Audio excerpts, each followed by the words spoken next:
우리 한번 같이 하십시다. 예수는 그리스도, 모든 문제 해결자. 옆 사람과 축복하십시다. 예수는 그리스도이십니다. 당신의 모든 문제를 해결하셨습니다. 할렐루야. 주님께서는 제자들에게 천국의 비밀을 비유로 말씀하셨습니다. 그게 마태복음 13장이었습니다. 비유를 마무리하면서 우리에게 옛것을 버리고 새것으로 우리의 곳간을 채우라고 하셨습니다. 내 버려야 할 복음 아닌 것, 그 옛것을 버리고 채워야 할 새것, 하늘나라 복음으로 채우라고 했습니다. 그래서 우리는 버려야 할 옛것과 채워야 될 새것이 뭔지를 잘 살펴야 됩니다. 주님은 오늘도 그걸 말씀하십니다.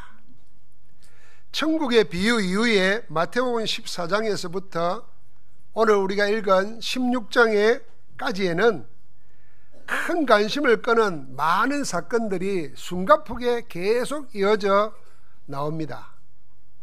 마태복음 14장 1절부터 12절에는 세례 요한의 죽음이 나옵니다. 큰 사건이죠. 마태복음 14장 13절부터 21절에는 떡 5덩어리와 물고기 2마리로 남자만 5,000명이 먹고 12강절이 남는 이적이 일어납니다. 마태복음 15장에 보니까 7병이의 이적이 일어납니다. 이번에는 5덩어 7개와 떡 7개와 물고기 2마리로 4,000명이 먹고 남는 역사가 일어났습니다. 아마 우리가 그런 기적의 자리에 있었다고 하면 두고두고 얘기하고 계속 소문낼 수밖에 없는 엄청난 사건들입니다. 그뿐만 아니죠. 마태복음 14장 15장 쭉 내려오면서 가는 곳곳마다 많은 병자들과 약한 자들을 고치고 그 가운데 이방 여인이 믿음으로 귀신 들린 자기 딸을 고치는 치유의 역사도 나타났습니다. 마태복음 14장에는 풍랑이는 한밤중에 제자들을 구하기 위해서 예수님이 무리로 걸어오는 사건도 있었습니다. 이 모든 사건들은 모두가 예사롭지가 않습니다. 모두의 관심을 끌 수밖에 없는 대형 사건들입니다. 그 하나하나에 큰 의미와 메시지가 들어있습니다. 자연히 사람들의 관심은 여기에 갈 수밖에 없습니다. 그런데 왜 이 모두를 건너뛰고 오늘 본문 말씀으로 넘어왔겠습니까? 그 이유가 어디 있다고 생각합니까? 아마 늘 말씀 듣는 분들 생각이라, 아니 마태복음 계속 내려오다가 왜 14장은 안 하고 15장 안 하고 목사님 왜 16장 할까, 이런 생각하신 분들은 이 말씀을 늘 생각했던 분들이에요. 뭐게 있으면 그랬나? 이런 분들은 놓치고 있는 거죠. 왜 넘어왔다고 생각합니까? 이 큰 사건, 기적과 이적이 일어난 전후에 나타난 주님의 행동 때문입니다. 주님의 관심은 사람들의 관심과 달랐습니다. 달라도 너무 다른 주님의 관심을 우리가 주목해야 합니다. 주님은 사건 그 자체보다 더 큰 관심을 따로 두고 있었습니다. 주님의 관심거리는 무엇이었습니까? 주님의 첫 번째 관심은 조용한 시간이었습니다.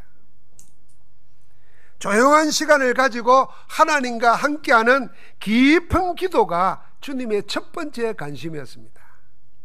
한번 같이 해볼까요? 첫 번째 관심은 깊은 기도에 조용한 시간이었다.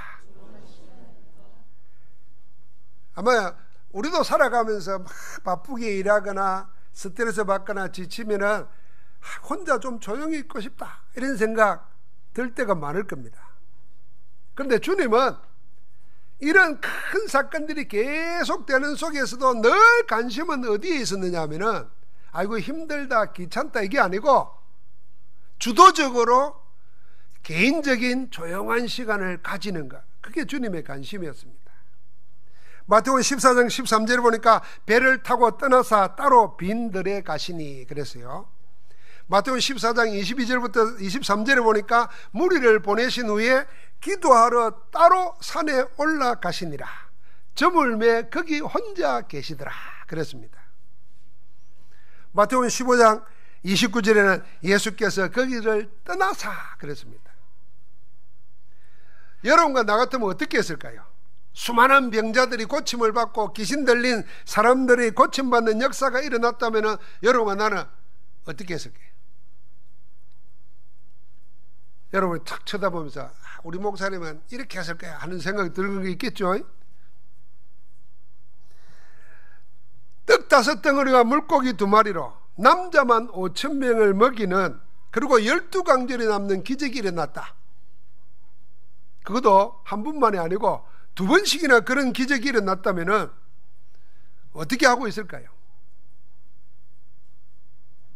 분명한 사실은 주님과 우리는 달랐다는 것입니다. 주님은 큰 기적과 이적들이 일어난 이후에 놀라움의 탄성과 환호하는 사람들로 가득 찬 그곳을 즉시 떠났습니다. 혼자 있을 곳을 찾아서 조용한 시간을 가졌습니다. 성경을 자세히 보면은 주님은 결코 혼자 있을 수가 없는 상황이었습니다. 마태복음 14장 13절을 보니까 혼자 빈들에 가시니까 무리가 그걸 듣고는 성경에 뭐라 그러냐면 여러 고을에서 나와서 거기까지 뒤따라왔다 그랬습니다. 그렇게 따라온 사람이 남자만 5,000명이에요. 여자와 어린아이는 더 많았겠죠. 그러니까 주님은 혼자 있고 싶은데 혼자 있을 수가 없었습니다. 마태복음 14장 35절에 보니까 게네사렛 사람들이 예수님을 알아보고는 어떻게 했습니까? 성경에 그렇게 기록했어요. 그 근방의 사람들을 두루 통지해서 모든 병든 자들을 데리고 나왔다 그랬습니다. 혼자 있을 시간이 없었어요. 빈들에 가면 빈들로, 산에 가면 산으로 사람들이 몰려들었습니다. 주님을 혼자 내버려 두지 않았던 겁니다. 그런 와중에도 주님은 혼자 있을 곳을 찾으셨습니다. 무리를 떠나 혼자 있는 조용한 시간을 만드신 겁니다. 주님은 사람들의 환호와 기대를 떠나서 조용한 곳으로 가서 하나님 앞에 서신 겁니다. 하나님과 함께하는 깊은 시간을 가진 겁니다. 주님이 혼자 있는 조용한 시간은 나를 떠나는 시간입니다. 사방에서 몰려들어 혼자 있지 못하도록 하는 환경을 떠나는 것입니다. 복잡한 상황과 무리를 떠나는 것이 아니고 그 무리에 휩쓸릴 수밖에 없는 나를 떠나는 것입니다. 무리의 동기와 하나님 앞에 있지 못하도록 만드는 어쩔 수 없는 상황에 묶이는 나를 떠나는 겁니다. 그리고 하나님 앞에 나를 홀로 세우는 겁니다.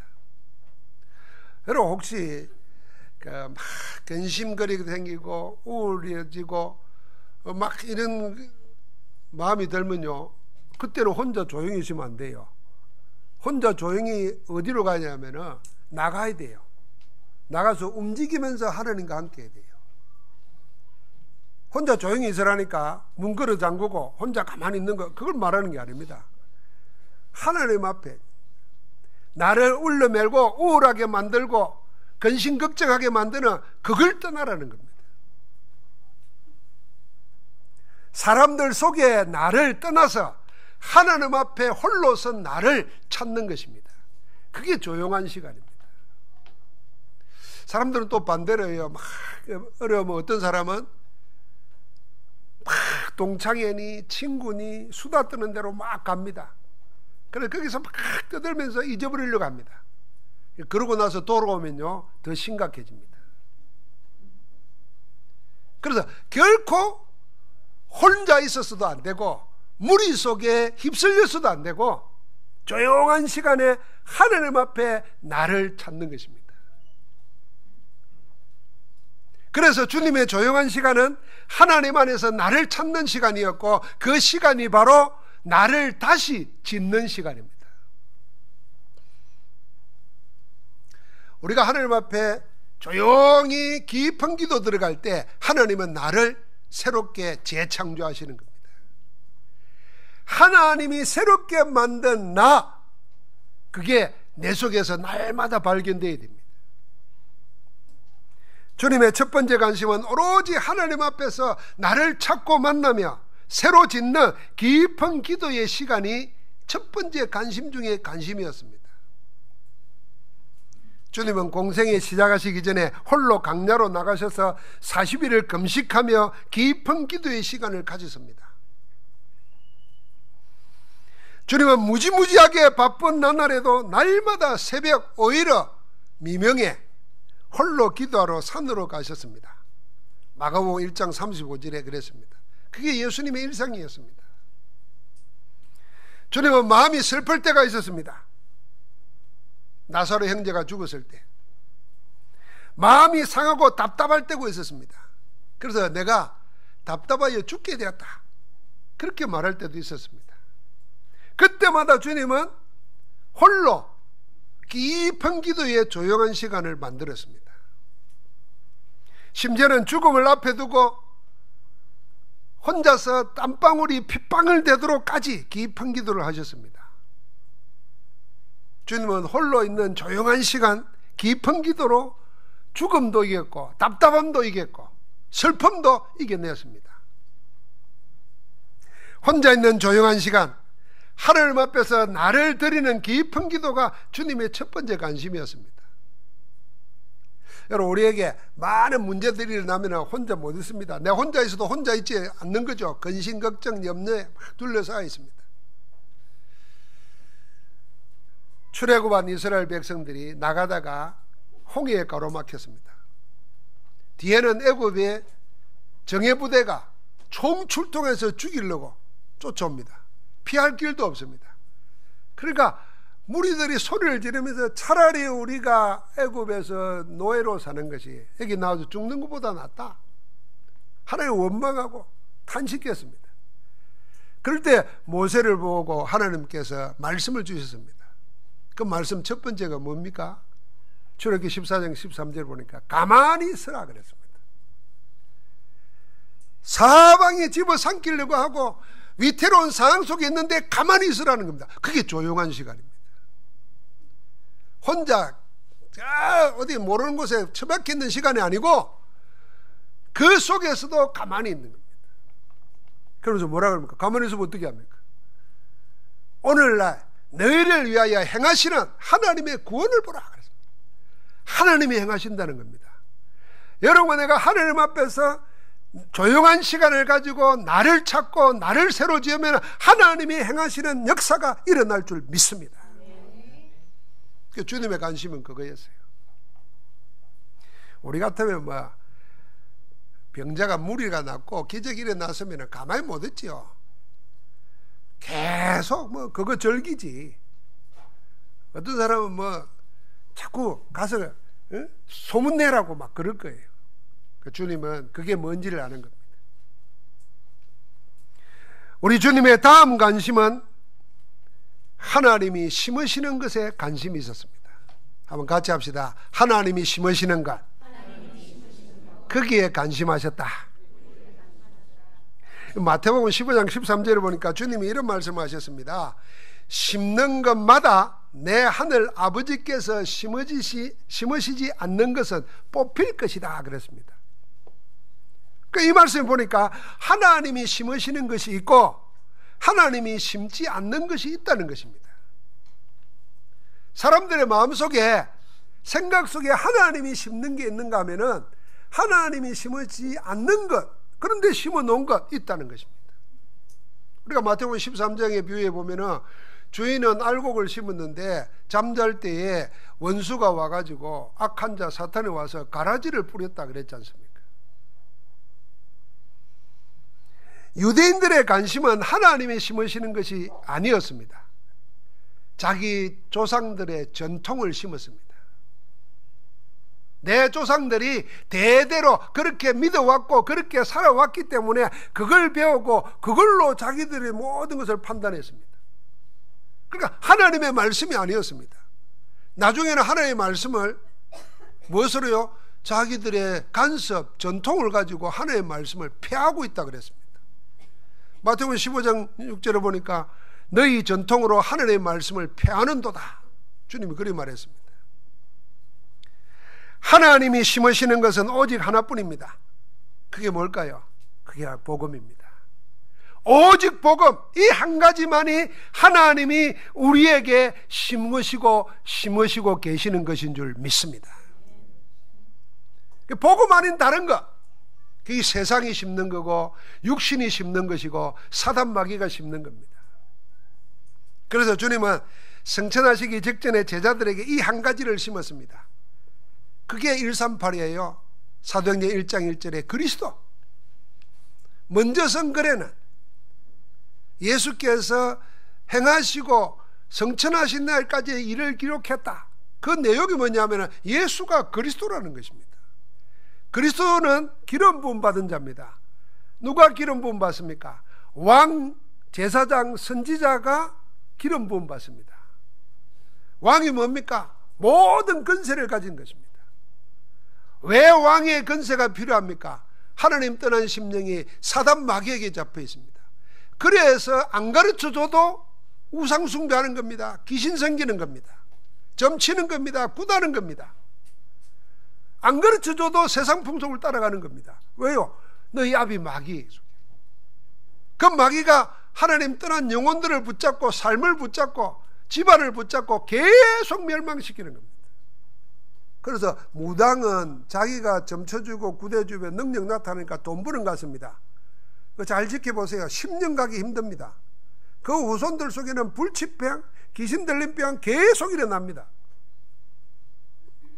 그 인간을 사로잡고 속이는 사망의 근세를 가지고 위협하고 속이는 사단의 세력을 꺾기 위해서 오신 만왕의 왕인 줄 믿습니다. 그 왕 그리스도가 예수시란 말이에요. 그러니까 사람은 하나님 떠나가지고 죄짐에 눌려 있습니다. 시달립니다. 악몽을 꿉니다. 우울합니다. 조울증 생기고 공황증 생기고 다 가지고도 불안합니다. 그래서 돈을 수없이 가지고도 쓰지를 못합니다. 불안해서 눌려 지냅니다. 죄와 사망의 법에 사로잡힌 겁니다.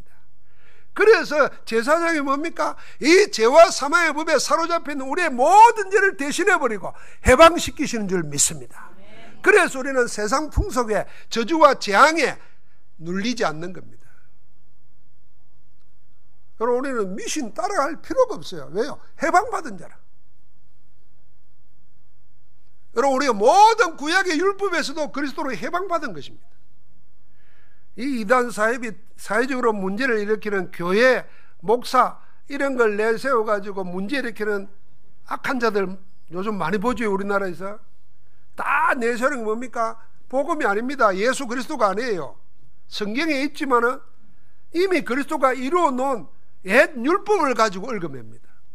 세상에 생각해 보십시오.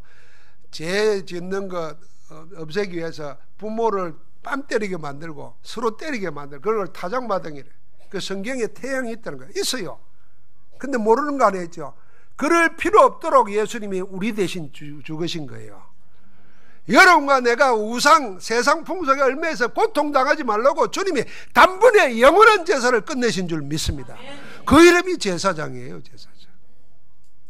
그래서 우리를 알고 하나님 앞으로 인도하시는 거예요. 죄 없으신 분이 죄인인 우리를 대신해서 죽으시면 우리를 하나님 앞으로 인도하기 위해서라 그랬어요. 그게 선지자십니다. 그래서 주의 이름 부를 때마다 구원받는 줄 믿습니다. 왕제사장 선지자로 오신 거예요. 그래서 그 이름이 그리스도입니다. 그리스도의 영접한 자 속에 1장 3절 하나님 나라가 임하는 겁니다. 하나님이 주인 되셔가지고 다스리는 겁니다. 그래서 우리가 예수 그리스도를 나의 주 로드라는 주님으로 부르는 겁니다. 로드라 나의 주인이야. 나의 주님이시라. 주님께서 다스리시니까 하나님 나라가 임하는 겁니다. 흑암이 악한 세력이 1초도 틈타지 못하는 것입니다. 여러분, 내가 가는 데마다 하늘 군대로 지키시는 줄 믿습니다. 하나님 나라의 일이 나는 거예요. 그러니까 우리 가는 데마다 어떤 일이 생깁니까? 여러분과 내가 가는 데마다 하나님의 능력으로 살아가고 성령으로 지금 역사하고 계시는 줄 믿습니다. 이 세 가지, 그리스도와 하나님 나라와 오직 성령, 이게 복음입니다. 복음이 성경의 핵심입니다. 복음만이 구원의 길이 됩니다. 초대교회는 이 한 가지 오직 복음을 받아서 복음 하나만을 교회에 심었습니다. 그 복음으로 세계를 살렸습니다. 그래서 우리도 이 복음으로 산 것입니다.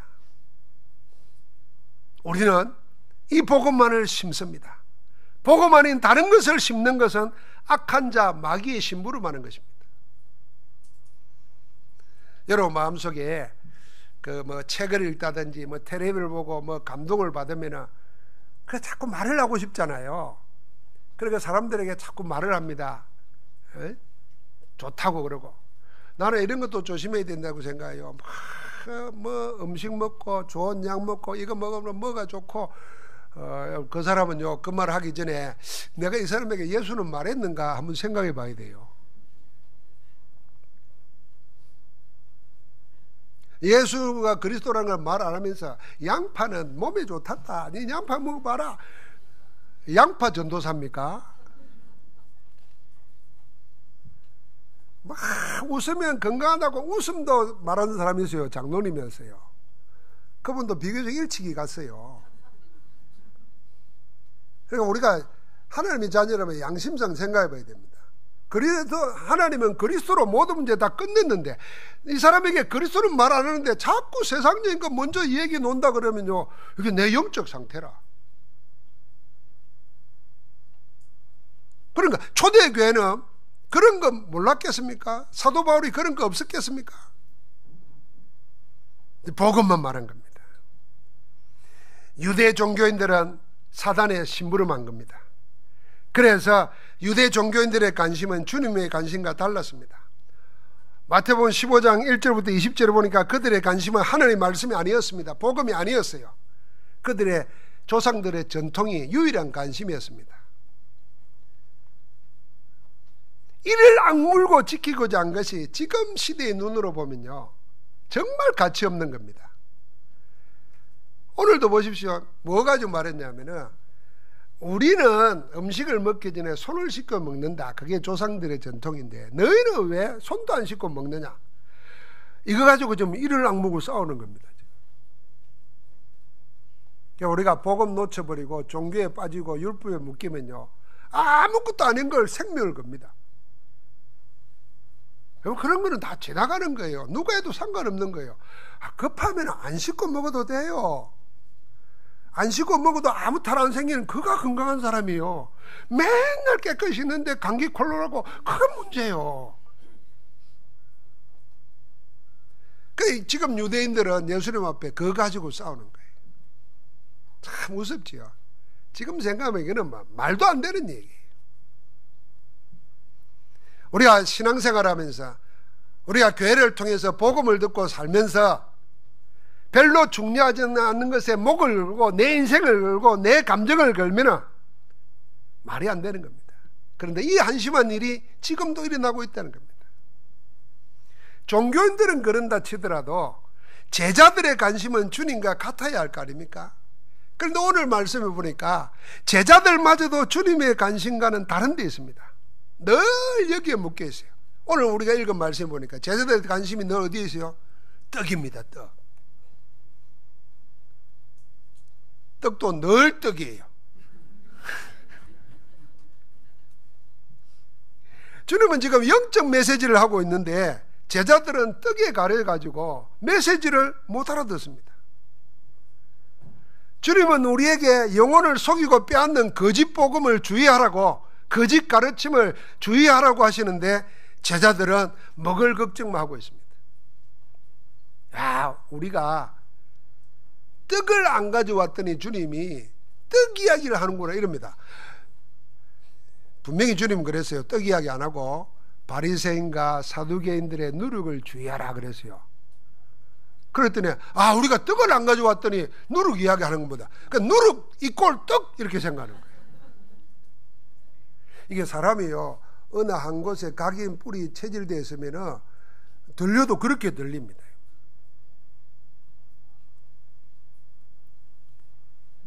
주님이 하도 답답해가지고 야 이 사람들아 아직도 못 깨닫느냐, 아직도 기억 못하느냐, 너희가 정인 아니냐, 떡 5덩어리와 물고기 2마리로 몇 명을 먹이고 몇 강줄이 남았냐, 기억 못하냐, 떡 7덩어리와 물고기 2마리로 몇 바구니 남았냐, 아직도 못 깨닫냐 이랬습니다. 내가 너희에게 떡을 말하는 게 아니고 바리새인과 사두개인의 교훈을 주의하라 그랬습니다. 여러분, 누룩은 교훈입니다. 누룩은 가르침입니다. 우리식으로 말하면 메시지입니다. 그래, 바리새인과 사두개인들이 말하는 메시지를 주의하라, 거기에 속지 말라는 것입니다. 바리새인들은 바리새라는 뜻 자체가 구별되었다 이런 말입니다. 그러니까 특별하게 다른 사람과 구별해서 사는 사람들입니다. 그러니까 자연히 하나님의 말씀을 읽으면서도 언약의 복음은 놓쳐버리고 문자에 맡기는 겁니다. 그래서 율법주의자들, 형식주의자들을 바리새인이라고 합니다. 그러니까 바리새인들은 늘 뭐 하냐면 언약의 복음은 놔두고 자꾸 인간의 행위에 집착합니다. 옳고 그르고 맞니 안 맞니 이럽니다. 그걸 636가지로 나누어 놓고 삶을 제한시켰습니다. 종교가 그런 겁니다. 어제 영상에 보니까 태국에는 95%가 불교라는 거예요. 신자들이 불교 신자들이에요. 그러니까 태국의 남자들은 성녀되는 것이 꿈이고, 또 성녀가 안 되더라도 성녀 체험을 한대요. 다 성녀 체험을 해야만이 마을의 지도자도 될 수 있고 존경도 받을 수 있대요. 그러니까 어린 학교 시절에도 가는 거예요. 석주 내지 석 달. 그러면 온 동네나 집안에서 막 축가를 해주고 잔치를 한대요. 그래, 그 인터뷰를 가만히 들었어요. 보니까 뭐라 그러냐면요, 그렇게 성녀 체험을 하면은 공덕을 쌓는다는 거예요. 그 공덕을 가지고 부모에게도 줄 수 있다는 거예요. 그걸로 구원받는다는 거예요. 이게 인간이 만든 종교입니다. 왜 믿지 않으면 안 되는가를 모르고 내가 행하여서야 구원받는다고 생각합니다. 여러분, 하나님 원죄라는 걸 모르기 때문에 근본적으로 하나님 떠나가지고 마귀에게 잡혔습니다. 지옥 배경 속에 삽니다. 못 빠져나옵니다. 내 행위를 가지고 안 돼요. 그래서 석가도 하다가 모르겠다 하고 무한 거요.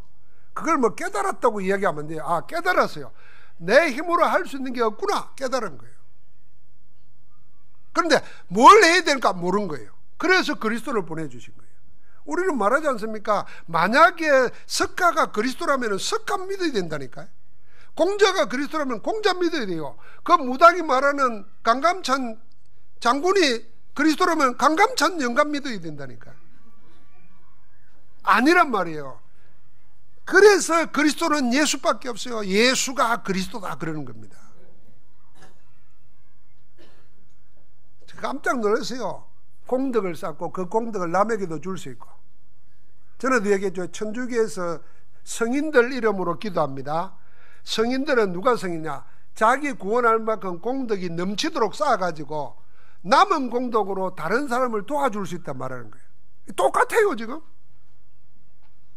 여러분, 우리는 교회를 위해서 집안 재산을 다 바치고 교회를 짓고, 성경대로 말하면 내 목을 내어놓고 교회를 위했더라도 그게 구원 얻는 공덕이 아닙니다. 하나님의 은혜로 구원받고 감사로 드리는 겁니다. 그래서 마음껏 헌신하면서도 생명을 드리면서도 내 자랑을 안 하는 겁니다. 그게 복음입니다. 오늘 이 바리새인들은 거기에 집착하는 거예요. 그러면서 이 태국에 성녀로 가가지고 뭐 하는가 하면 그 주제가 이야기하더라고요. 명상한다는 거예요. 명상 뭘로 하느냐?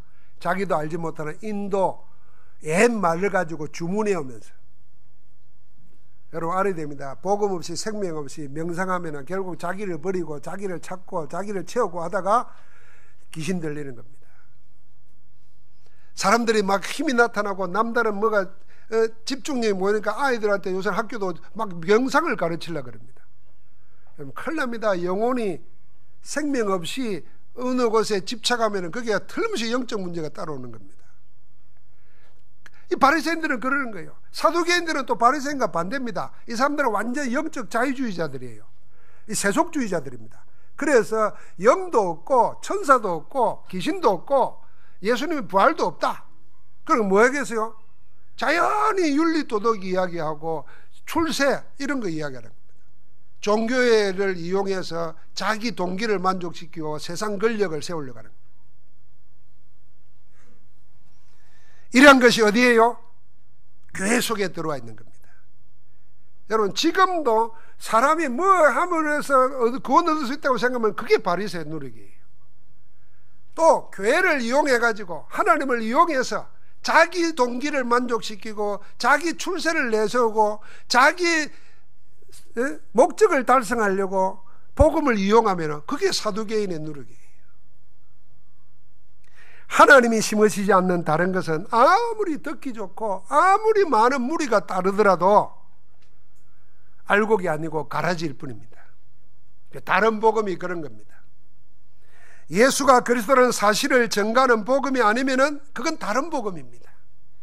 우리 인생이 하나님 만나는 구원의 길은 오직 예수 그리스도 한 분뿐이라는 사실을 전가하지 않는 복음은 다른 복음입니다. 다른 복음은 그리스도의 복음이 아닙니다. 사람이 지어낸 가짜 복음입니다. 그래서 사도 바울은 갈라디아서 1장 6절 10절에 담대히 말했습니다. 우리가 너희에게 전한 복음 외에 다른 복음을 전하면, 이 다른 복음이 갈라디아 교회 안에 들어와 있다는 겁니다. 믿는 자 속에 다른 복음이 들어와 있다는 겁니다. 오직 예수 그리스도 아니고 다른 게 들어와 있다는 겁니다. 뭐라 그랬냐면 하늘의 천사들이라도 저주를 받을지어다. 아주 담대하게 말했습니다. 그만큼 바른 복음에 대한 확신이 있었습니다. 예수 그리스도 한 분에게 모든 것이 다 있다는 거, 답이 있기 때문에 다른 거 안 보는 겁니다. 예수 그리스도가 모든 것이고 전부입니다. 골로새서 3장 11절 아닙니까? 예수 그리스도가 모든 것이고 전부라는 사실을 전가하지 않고 다른 무엇을 덧붙이는 것은 그리스도의 복음이 아닙니다. 아, 예수 좋아. 그래, 뭐라 그래. 돈 있으면 좋지. 예수 좋아. 그래도 이런 지식 있으면 좋지. 그게 여러분과 나를 구원 못한다는 거 아닙니다. 그래서 다 참고라는 겁니다. 부인하는 거 아닙니다. 참고하는 겁니다. 그런데 마치 그리스도 외에 다른 것이 더 필요한 것처럼 현혹하는 것, 그 그리스도의 복음이 아닙니다. 그게 섞인 복음이고 혼합 복음입니다. 다른 복음이나 혼합 복음은 모두 틀린 복음이다. 복음이 아니라는 말입니다. 사단의 속임수라는 말입니다. 주님은 이 심각한 걸 제자들에게 말한 겁니다. 자, 잘 보십시오. 마태복음 13장에 천국의 비밀을 말했어요. 그러고 나서 수많은 기적들, 이적들이 일어나는데 그거는요, 우리의 관심이 거기에 두지 말라는 겁니다. 진짜 복음에 두라고 말입니다. 그래서 다른 거 주의하라 이런 겁니다. 주님의 관심은 오직 하나님의 심으시는 한 가지, 오직 복음이었습니다. 여러분과 내가 지금 무엇에 관심을 가지고 무엇을 심고 있었나 살펴야 됩니다. 마지막입니다. 한번 같이 합시다. 우리 주님의 최고 최대 최종의 관심이 따로 있다. 그게 제자입니다. 주님의 최고의 관심, 최대의 관심, 마지막 관심이 뭐냐? 여러분과 내가 제자 되는 겁니다. 할렐루야. 그냥 교회 다니는 거 아닙니다. 여러분, 내가 그냥 신자로 사는 거 아닙니다. 그리스도 복음의 제자 되는 거, 그게 주님이 여러분과 나에게 원하시는 한 가지입니다. 마태복음 14장 16절을 보니까 주님은 빈들에서 먹을 것을 찾는 제자들에게 뭐라 그럽니까? 사람들이 많이 모였습니다. 해가 저물기 전에 먹을 걸 사다가 먹게 하십시다. 이러니까 주님이 갈 것 없다. 너희가 먹을 것 줘라 그랬습니다. 주님이 제자들이 땡전 한 푼 없는 줄 잘 알아요. 그런데 왜 그랬겠어요? 내가 지금 하나님이 나타내는 기적을 나타낼 텐데 너희가 거기에 정인되라 그 말입니다. 제자를 구별시키는 겁니다. 여러분, 우리에게 난처한 일이 있지 않습니까? 어려운 일이 생길 수 있지 않습니까? 그때 뭔지 압니까? 하나님이 여러분과 나를 영세전에 택하셔가지고 지금 복음의 능력을 보여줄 정인으로 세우기 위해서 그 어려움 속에 있게 하는 것입니다. 그런데 그걸 못 보고 전부 다 도망쳐버려요. 주저앉아버려요. 낙심해버려요. 근데 이걸 딱 붙잡은 자는 하나님이 하나님처럼 세우십니다. 홍해 바다 앞에서 모세를, 나중에 성경 보십시오. 하나님이 모세를 높이시매. 그렇습니다. 하나님이 모세를 높이시는 거예요. 마태복음 14장 22절부터 33절을 보니까 주님이 한밤중에 풍랑이는 바다 위로 걸어오셨습니다. 왜 왔지요? 고통당하는 제자들을 살리시기 위해서입니다. 제자가 이유였습니다. 주님이 무슨 퍼포먼스 하러 보인 게 아니라니까요. 세상 사람들은 뭡니까? 자기 특별한 거 보려고 막 빌딩 사이에 줄을 달고 막 건너가고 이러지 않습니까? 주님 지금 그거 하는 게 아니라니까요. 제자들을 고통에서 살리시기 위해서 찾아오신 겁니다. 마태복음 16장 5절부터 12절에 오늘 말씀에 제자들에게 특별히 이 시대에 틀린 영적 흐름 알게 하시고 그 메시지에 속지 않고 복음 오직 하라고 지금 제자에게 말씀 주시는 거예요. 주님의 최고 최대 최종의 관심은 이렇듯 제자였습니다. 여러분, 성경이 증가하고 주님이 관심하는 제자는 어떤 제자겠습니까? 한번 같이 합시다. 복음 제자. 복음 가지고 복음 누리고 복음만을 증가하는 제자가 성경이 말하는 제자입니다. 여러분 마음속에 우리 교회 오면은 맨날 강단에 복음 이야기하고 예수가 그리스도라고 말하는데 도대체 예수가 누군가, 그리스도가 무슨 말인가, 복음 안에 전부가 다 있는 게 뭔 말인가 한번 찾아보시기 바랍니다. 여러분 그것만 한번 생각만 해도요 하나님이 한번 여러분에게 큰 은혜 주실 것입니다. 어떤 은혜? 여러분 생이 새롭게 바뀌는 은혜 주실 것입니다. 저는 그렇게 바뀌었습니다. 예수가 그리스도를 믿고 구원받고 목사 됐는데 왜 예수가 그리스도로 오시지 않으면 안 됐던가? 그리스도 없는 세상 사람 불신자의 영혼이 어떤 상태인가? 왜 그리스도는 그리스도인가? 이걸 아는 순간 내 인생은 달라졌어요. 그럼 여러분과 나에게 뭐 지금 뭐 보약을 먹고 새롭게 되고 누구 새로운 짝을 만나고 아닙니다. 해 아래 새 것이 없어요. 남자 5 바꿔본 여자가 성경에 나온다니까요. 지금 남편도 지 남편 아니요. 행복하지 않아요. 여자 바꿔보면 될까? 안 돼요. 다 그 사람은 다 마찬가지입니다. 예수가 그리스도라는 거, 이 복음 하나 붙잡았는데 아마 여러분에게 그런 은혜를 주실 줄 믿습니다. 하나님이 주실 거예요. 주님의 관심하는 제자는 전도 제자입니다. 그래서 성경에서 제자라고 말할 때는 전도를 이해하고 전도가 되어지는 그 사람을 보고 제자라는 겁니다. 여러분 전도보다 다른 것에 더 관심 있는 제자는 참 제자가 아닙니다. 그래서 사복음서에 예수님의 부름을 받아 따르는 제자들은 예수님을 따르고 예수님의 교훈은 듣지만은 전도가 이해가 안 됐습니다. 그래서 관심이 늘 다른 데 있었어요. 주님 오실 때, 다시 오실 때 누가 오른쪽에 왼쪽에 앉을 건가 이 가지고 싸우고, 오늘도 보니까 떡 여기에 관심 있고. 그래서 신앙생활 하면서도 이 복음 전도보다로 다른 데 자꾸 관심 생기는 게 있어요. 오늘 목사님 옷을 뭘 입었나 이런 거. 교회 오면은 교회에서 누가 제일 잘생겼나 이런 거 쳐다보고 그건 제자 아니라니까요. 교회가 왜 이래 막 이런 거. 그럴 수 있어요. 여러분 교회가 완벽한 사람들이 모여가지고 완벽한 뭘 하는 데인 줄 압니까? 아닙니다. 반대입니다. 완벽한 사람은 감옥에 다 있어요. 나는 참 부족합니다. 나는 하나님 은혜 없으면 안 됩니다. 나는 죄인입니다. 하나님 나를 구원해 주십시오. 이런 사람들이 교회에 있다니까요. 그래서 교회는 문제 많은 게 정상이에요. 그래서 우리가 인간답잖아요. 내가 여러분 완벽해 보십시오. 내가 왜 포항에 왜 삽니까? 그런 게 아니라니까요. 여러분들 왜 우리 교회 오겠습니까? 좋은 교회 천지지.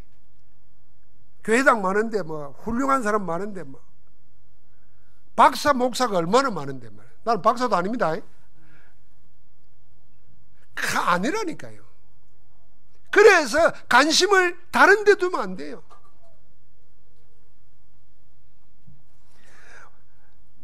나중에 성령 충만 받고 난 사도행전의 제자는 똑같은 사람이었는데 관심이 달라졌습니다. 오직 어디에요? 복음만 말합니다. 그래서 응가하면 내게 없지만 내게 있는 건 내게 주노니 나사렛 예수 그리스도 이름으로 일어나 걸으라. 복음만 관심이 있어요. 그 사람을 살려요. 전도에만 관심이 있어요. 똑같은 사람인데 관심이 치유된 거예요. 주님이 관심하는 제자는 그래서 절대 제자입니다. 주님이 말하는 제자는 복음 제자, 전도 제자, 절대 제자입니다. 절대 제자라는 말은 어떤 문제, 환경, 사건이 일어나도 흔들리지 않는 사람입니다. 초대교회 전도자들이 그랬습니다. 다른 문제에 걸리지 않습니다. 왜요? 복음 때문에. 주님의 공생의 사역의 핵심은 십자가와 부활이었습니다. 우리를 대신하여 죽으시고 우리를 위하여 다시 살아나셨습니다. 예수 그리스도의 죽으심으로 우리의 모든 죄가 다 사함받았고 주님이 다시 살아나심으로 사망과 마귀의 권세를 이기시고 여러분과 내가 이기고 살도록 구원하셨습니다. 이 복음의 능력으로 살아가는 것이 복음입니다. 그래서 복음이신 그리스도 예수께서 사역의 초점은 수많은 무리에 둔 게 아니고 제자에 둔 겁니다. 그래서 5,000명이나 되는 남자가 그 떡을 먹었어요. 바다를 건너서 쫓아와요. 그런데도 그들을 떠나서 제자들을 찾아가는 겁니다. 이리 되면 여러분과 내가 심각하게 질문해야 됩니다. 내가 지금 관심하는 것이 주님이 행하는 기적이나 떡을 먹으려고 관심하는 무리인가? 아니면 주님이 관심하는 제자인가? 내 관심은 제자에 있는가? 이걸 생각해야 됩니다. 그럼 제자는 훈련 오래 받고 그런 거 아닙니다. 오늘 하는 대로 복음 알고 전도를 놓고 기도하고 내가 복음 하나 때문에 다른 거엔 절대로 휘둘리지 않겠다. 이 생각만 가지고 있으면 진정한 제자예요. 주님은 그렇게 절대 제자를 남겨놓고 가신 겁니다. 여러분, 우리는 뭘 남기고 갑니까? 여러분, 무엇을 남기는데 온 관심을 쏟으시렵니까? 그래서 오늘 말씀의 제목이 관심치유입니다. 내 관심을 어디에 무엇에 둬야 되겠는가? 그게 나거든요. 그 노름꾼은 늘 도박꾼은 도박 나는 잘 모르는데 냄새가 난다 그러더만요. 어디 탁 가면은 보통은 안 보이는데 도박꾼이 모이는 냄새가 난대요. 이상하게 찾아간대요. 마약하는 사람 찾아가고. 왜냐하면 관심이 거기에 있어요. 우리 관심이 지금 어디에 있는 겁니다. 주님께서는 늘 떡 걱정만 하는 제자들에게 말씀합니다.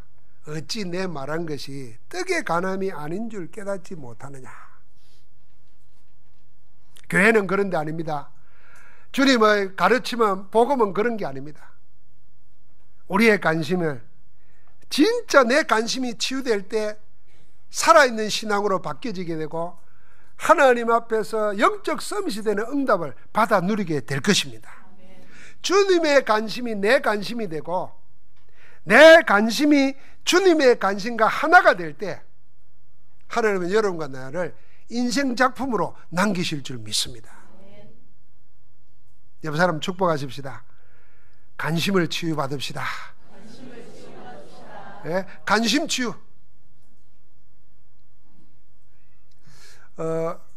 우리 인생에 하나님이 여러분과 나를 어느 정도 관심하는가?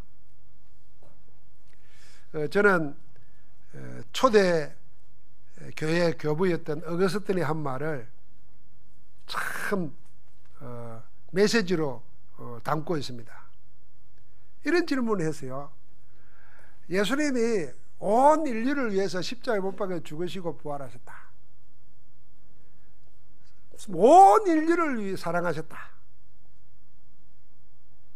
그런데 만약에 이 지구에, 이 세상에 나 혼자 있었다고 하면은 하나님은 예수님을 그리스도로 보내서 십자가에 못 박아 죽이고 나를 살렸을까? 그렇게 질문했어요. 그 묵상을 한 거죠. 그래서 성경을 읽고 생각해 보니까 만약에 나 혼자였다더라도 하나님은 그리스도를 보내시고 십자가에 희생시키시고 나를 죄와 저주와 사단의 지옥에서 건져내셨습니다. 그게 하나님이시다. 이렇게 발견한 거예요. 여러분, 이 말은 생각할 게 많아요. 하나님이 우리 한 사람 한 사람을 그렇게 관심하시는 거예요. 그래서 선한 목자는 양들의 이름을 각각 불러 인도한다 그랬어요. 다 알고 있어요. 자, 왜 그래도 내 한 사람 구원하려고 예수를 그리스도로 보내고 십자가에 못 박여 죽게 하실까요? 예수가 그리스도로 십자가에 못 박여 죽지 않으면 내 원죄를 해결 못해요. 저주 재앙의 사망의 법에서 나를 건져내지 못해요. 그래서 나 하나 살리기 위해서도 주님을 희생시키신다는 거예요. 그러니까 여러분, 내가 얼마나 귀한 존재입니까? 세상에 잘 알고 보면 구원받은 나보다도 귀한 존재가 없어요. 다른 사람 보니까 구원받은 그렇게 귀한 사람이에요. 그래서 여러분, 절대로 여러분 자신을 자학하거나 원망하거나 우울해하지 마십시오. 그게 사단 마귀가 속이는 거예요. 한번 자기 자신을 이렇게 하시죠. 나는 가장 존귀한 자다. 하나님의 존귀한 자다. 왕같은 제사장이요 거룩한 나라요 그의 소유된 백성이라 그랬잖아요. 그러니까 절대로 아이고 가을 됩니다, 낙엽집니다, 아이고 내 인생도 저리 가는 거라, 절대로 그런 생각하지 마세요. 그거 자꾸 하나님 없는 문학가들이 그 속이는 거예요. 아, 저게 떨어져서 썩어가지고 후대를 살리는구나, 이래 말해야지. 그러니까 헛된 세상 가르치면 속으면 안 됩니다. 아, 여러분, 내가 힘들다, 죽고 싶다 생각하지 마세요. 죽을 때 되면 죽습니다. 미리 죽으려고도 하지 마세요. 그렇게 귀한 존재. 오늘 하나님 안에서 우리의 관심만 주님과 같은 관심이 되면 하나님의 여러분과 나를 하나님의 작품으로 남겨놓으실 줄 믿습니다. 옆 사람 축복하십니다. 당신은 하나님의 작품이십니다.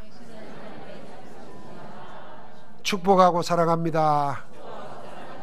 할렐루야. 좀 이쁘게 보이지 않아요? 이렇게 축복하고 나서 쳐다보니까. 기도합시다. 하나님 감사합니다. 관심치유로 시작되는 영적 서밋의 응답을 누리는 정인으로 저희를 세워주심을 감사합니다. 수지와 포항가의 모든 주의 백성들, 이 메시지를 듣게 되고 들을 이름도 모르는 주의 백성들에게까지도 영적 서밋 응답을 누리게 하옵소서. 우리의 관심을 성령께서 친히 치유하여 주셔서 오직 복음에, 오직 제자에, 오직 하나님의 관심하는 거기에 우리의 전부 관심이 모아지게 하옵소서. 예수 그리스도의 이름으로 기도하옵나이다. 아멘.